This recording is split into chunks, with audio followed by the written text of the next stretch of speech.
Tu as le syndrome du côlon irritable, tu es en crise en ce moment, tu aimes le fromage, mais le fromage semble ne plus t'aimer. Eh bien, figure-toi que j'ai quand même une solution pour toi, autre que celui de ne plus en manger. Je vais te révéler dans cette vidéo 5 fromages qui ont tendance à être assez bien tolérés pour les cas de côlon irritable. Ce sont des informations qui sont assez méconnues, à part dans la littérature où on commence à en parler, et moi j'entends bien te les partager aujourd'hui. Mais avant, je te laisse cliquer sur le mot s'abonner en bas à droite de la vidéo si tu veux continuer de recevoir mes petites astuces digestion du côlon pour réinitialiser tes intestins.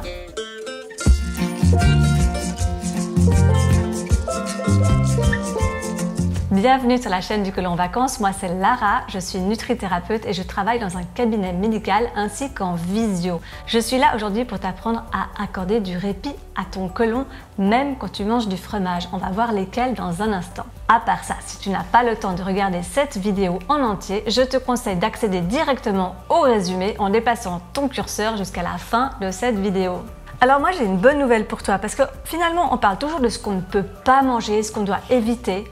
Mais on parle moins de ce qu'on peut manger quand on a le côlon irritable et moi j'ai envie de partager ces bonnes nouvelles avec toi parce que figure-toi que si on creuse bien, il y en a quand même des fromages qui passent. Bon, faut bien creuser mais ça tombe bien, c'est mon métier. Alors après te les avoir présentés, je te parlerai même de leurs avantages, mais ça ce sera en toute fin de vidéo. Ce que j'ai remarqué concrètement sur le terrain, c'est que sur des personnes qui à la base ne sont ni allergiques ni intolérantes aux molécules allergisantes couramment comme le gluten, le lactose, etc.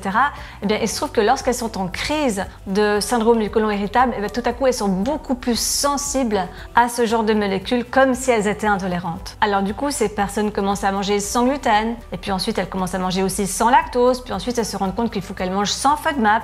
C'est vrai que très souvent il y a un léger mieux, mais le plus souvent c'est assez frustrant pour elles parce que les troubles digestifs sont quand même encore là. Et en fait je vais te dire ce qui manque à leur équation la plupart du temps, c'est l'histamine. En fait, l'histamine, c'est une molécule qu'on sécrète, mais c'est aussi une molécule qui est présente à l'intérieur de l'aliment et qu'on retrouve en assez grande quantité dans le fromage, la charcuterie, le café, le thé.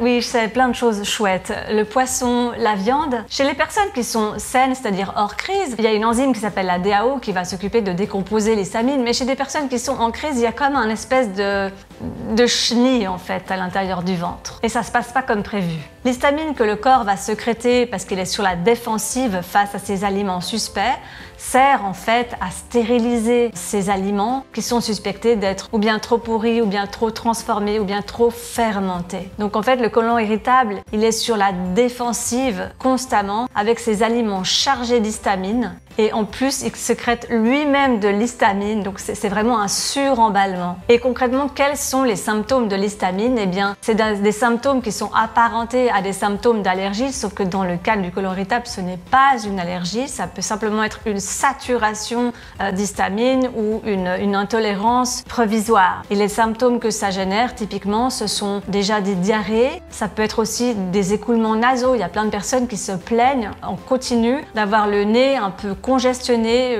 parfois même une seule narine un peu bouchée. En fait c'est une réaction à l'histamine, souvent d'ailleurs des produits laitiers, et c'est pas forcément dû à une allergie au lactose. Ça peut l'être, mais c'est pas automatiquement le cas. Et comme autre symptôme typique, il y a aussi les migraines alimentaires. Ces symptômes peuvent apparaître entre 3 heures et 24 heures après l'ingestion. Donc voilà, en règle générale, les fromages sont riches en histamine parce qu'en fait, ils sont fermentés, ils sont affinés. Et plus le temps d'affinage est long, plus le taux d'histamine est élevé. Si on prend par exemple le comté, eh bien le comté, il ne faut pas trop compter dessus parce qu'il a à peu près 4 mois d'affinage, donc un taux relativement élevé en histamine. Bon, la bonne nouvelle, parce que je suis quand même un petit peu là pour ça aujourd'hui, c'est qu'il y a des fromages qui contiennent un taux très bas d'histamine que je vais t'énumérer dans cette vidéo. Mais s'arrêter à l'équation fromage pauvre en histamine égale OK serait erroné. La bonne nouvelle, et je suis là pour ça aujourd'hui, c'est qu'il existe des fromages non fermentés.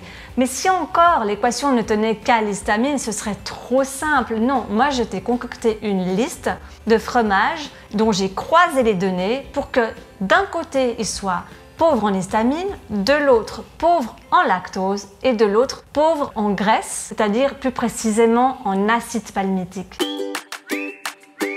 Alors en tout premier lieu, mon choix s'est porté sur la ricotta. Elle comporte 2,25 g de lactose selon les sources du SICAL, 4,06 g d'acide palmitique, ce sont des moyennes entre toutes les ricottas. Elle est évidemment pauvre en histamine. Ensuite vient le fromage de chèvre frais. Alors à ne pas confondre avec le fromage de chèvre sec ou demi-sec, comme le crottin de chèvre, ni le fromage de brebis qui lui est passablement gras.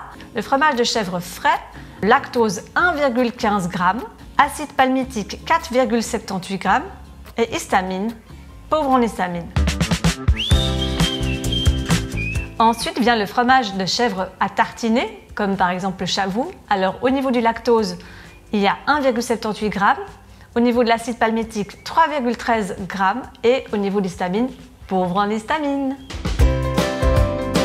Avant-dernier fromage, les petits Suisses à 4% de matière grasse, lactose 3 g, acide palmitique 1,26 g et histamine assez pauvre. Enfin, la palme d'or revient au céré maigre ou faisselle sans lactose, avec un lactose à 0 g, de l'acide palmitique à 0 g, pauvre en histamine. Alors, ces fromages, en plus d'être dépourvus de ferments lactiques, c'est-à-dire bas en histamine, ils présentent des avantages en plus.